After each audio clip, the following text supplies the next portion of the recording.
No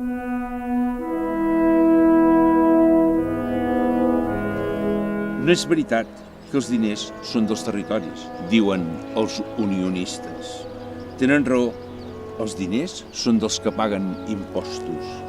La Caixa paga poc, el Sabadell paga poc, el Santander paga poc, els treballadors paguen molt i ara, després de tanta mentida, n'han pres consciència. Múscul, muscle o múscul? Sovint, aquests substantius creen confusions força còmiques. Els músculs, en castellà músculos, són òrgans carnosos del nostre cos que ens permeten moure'ns.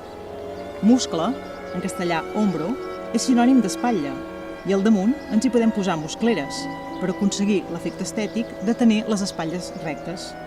Però atenció, les muscleres també poden ser llocs on es crien musclos, en castellà mejillones.